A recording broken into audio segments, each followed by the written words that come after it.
Assalamu alaikum. My brothers and sisters, many times people get married to those whom they had a relationship with in the past. Unfortunately, sometimes this relationship may not have been halal, but when they made it halal, if they were fortunate to do that, actually, sometimes what happens is they say, this person has changed tremendously and they're no longer as they used to be. They're no longer how they were. I'm sure you've heard this a lot of times where people say, my husband's changed completely. He's not the person he was. And sometimes people say, well, my wife is not who she was. She's actually a very different person and we don't get along. Now, people ask, how do we solve this problem? Number one, many times people show you what they want you to see of them initially, and then when you begin to live with them you get to know them. And this is why we believe you don't know a person truly unless you've lived with them, you've done business with them, you're married to them, you've had deeper interactions with them. If you haven't done business with them, you don't know them. If you haven't traveled with them, you don't know them. You know what they want you to know of them, but you don't know them as a person. So it's very, very serious, because more and more people are saying, we don't get along anymore. It's been 2 years, or it's been 1 year, or 2 months, or 3 months. And they say this person's changed completely. Well, you've now seen their true colors. So what I want to suggest is, when we do get married, number one is, there are many people out there who develop a relationship prior to marriage with the opposite sex in a way that goes deeper than what is permissible, and becomes prohibited or haram in some way or another. Thereafter, they approach their parents. Sometimes they're very scared to approach their parents. When they do approach their parents, you usually get people say the parents don't want to have anything to do with it. They don't want to hear. They don't want to listen. Well, that is a difficulty. It's a problem, because the communication with parents should be such that everything that happens, the children first relate it to the parents. They get advice from their parents. It's too late sometimes when your children have been interacting with others and you haven't even been there for them. You're either busy on your phone, you're busy with your friends, you're busy in your business, you're busy doing all other things, and no parent was there to guide those children. Then a day comes when that particular guidance that is needed is actually from friends or from someone else. So a relationship was developed. I'm not saying it was right or wrong. We don't want to talk about how it got there, but it's now there. What do we do? Because the parents don't want to listen. Well, if I had a solution, we would have presented it to you, but we don't have a solution, because parents have their dreams, they have what they want, they have things they'd like to see in their children, and if you don't communicate, you might have a problem. Not all parents are open-minded. But I do believe parents should be more relaxed, more open-minded. They need to understand, talk to the child regarding the depth of the relationship. Many people are sexually active from a very young age, very sadly, very unfortunately, but that's a reality on the ground. It's a reality. We need to talk about reality. People brush it, under the carpet, and that's it. They think it doesn't exist. It exists. I've known of many children who've terminated unwanted pregnancies. I know of many children who ask about it, and we don't know sometimes exactly how to guide them because of the circumstances they present. It becomes very, very difficult to give people that advice. So when you have a child who's telling you, I want to marry this person, and they happen to be a person you didn't really think the child would be interested in, first find out how deeply related or how deeply connected they are, how serious they are. Some people hold themselves back from a haram relationship, hoping that it will become halal, so then they approach their parents, and the parents say, no way. But they desperately want it to be halal, and the parents are not facilitating that halal. My beloved parents, I'd rather you made what you believe is the child's mistake, meaning you allowed the child to make that mistake, than to destroy your relationship with Allah by indirectly encouraging that which is prohibited because of the environment, because of the pressure, because you're hardly ever there. You're too busy doing everything else. And the child's connection with Allah is not developed to the degree that it will stay away from that which is displeasing to Allah. The children sometimes, their connection is not that grand with Allah subhanahu wa ta'ala. We need to develop that so that we can avoid all of these problems by the will of Allah subhanahu wa ta'ala. Now that the problem is there, to be able to deal with it and tackle it, we must be realistic. So you open your doors, You listen to what the child has said. You meet the person. That's the least you could do. The least you could do is to meet this person. No matter who they are, you're the parents. This child has come to you respectfully to say, look, I'd like to tell you what I'm interested in. Sometimes they have a relationship for many, many years, and then the relationship becomes haram, and it continues in a haram way because you've just blocked it. And sometimes they end up marrying someone else because they don't want to displease their parents, and a few years later they tell that person, we never ever wanted to marry you, we were in love with another party altogether. It's happening. It's very dangerous. So, and sometimes when they have a problem in marriage, they end up confiding in the person whom they were in love with prior to the marriage. I'm not saying it was right or wrong. I'm just talking about what is happening. What is happening?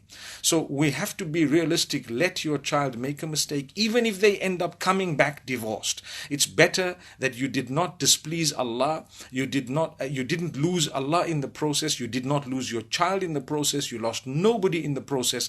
But what you did lose is a little bit of an inconvenience due to the divorce.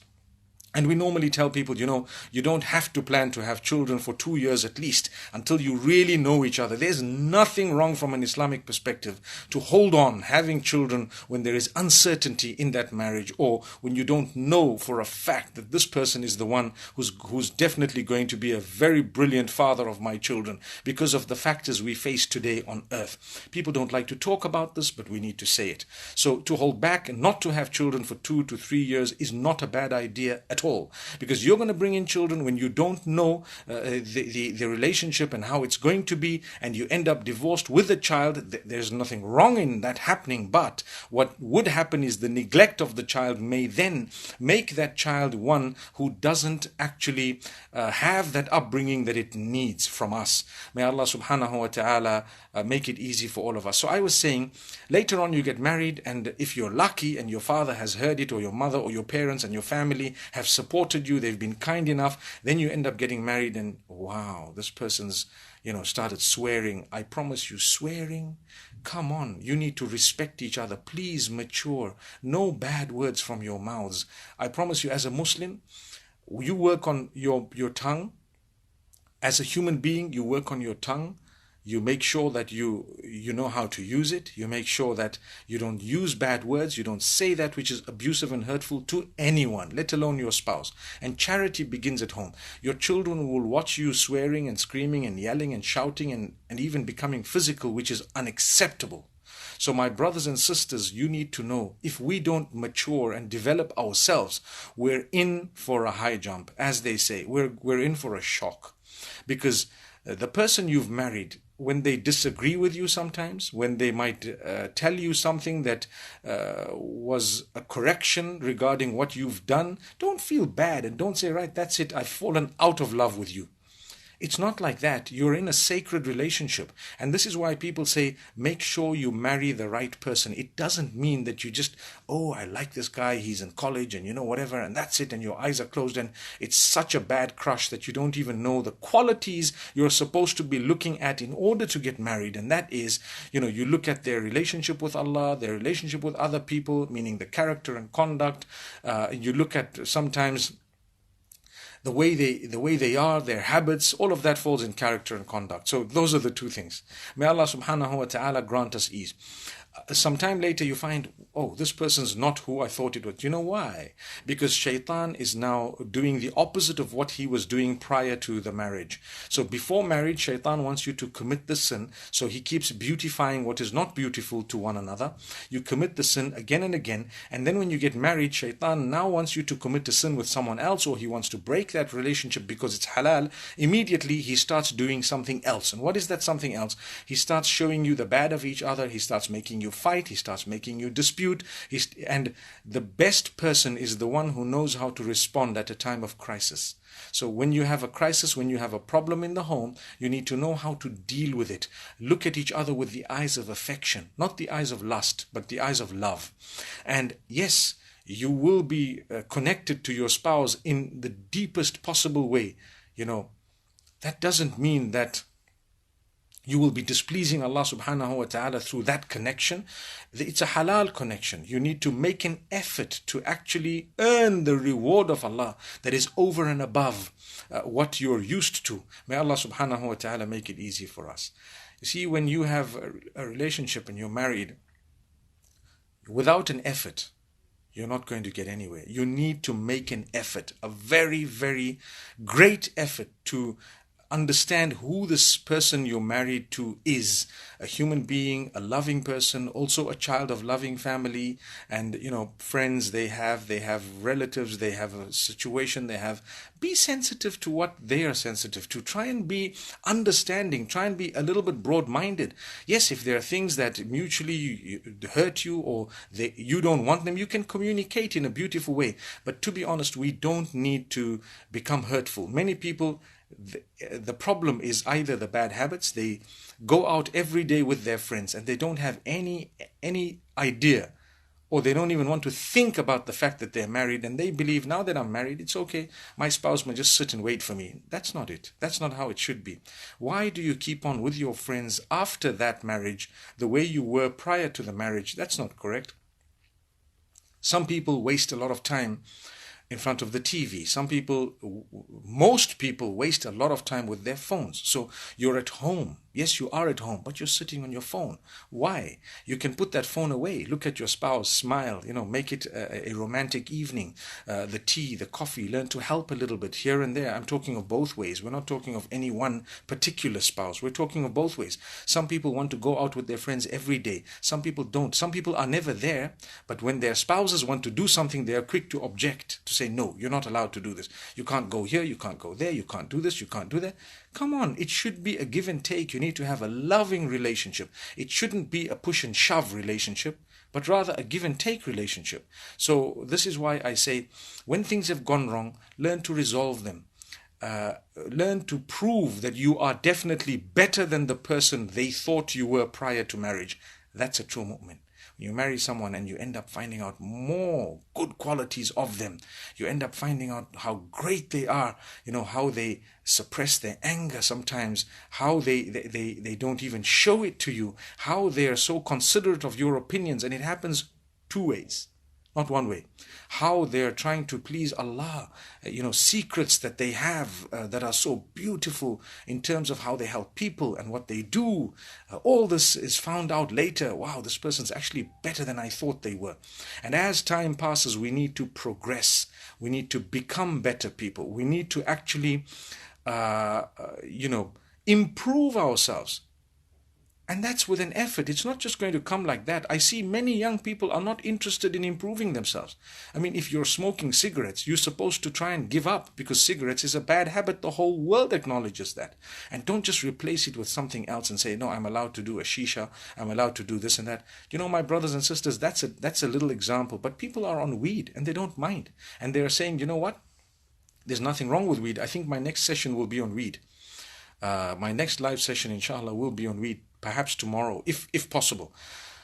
Because it's a problem. People are just saying, no, it's allowed, it's okay, therefore I can do it. The world can say everything is allowed. Alcohol is allowed in a lot of countries as well. Most countries, nearly all countries. So it's up to you to abstain from what is bad for you, from what you believe is wrong for you. It's up to you to abstain from it. I mean, so many sins are legal everywhere in the world. It doesn't make it something that's permissible. You see, so there is an effort required to improve the way you talk, your expression. Look at your spouse, smile, put your phone away. There is an effort required to put it away. Ignore messages, ignore them, put it away, switch it off. You can actually have a little status up there saying, if I'm not responding, it's because I'm busy, or because whatever the other reason is. Any reason, you can say it's my family time. And that's it. Put up your status. Family time. I will only respond tomorrow morning. Can you not switch off your phone 9 p.m.? Please? Please? Please?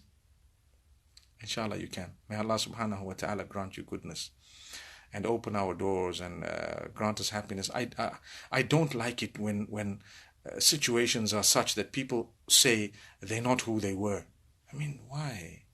Why do you change? Why do they change? Why do people change? Well, we need to go back and develop our relationship with Allah. Like I said, some people have fought to get married to others. Sometimes they've won the battle.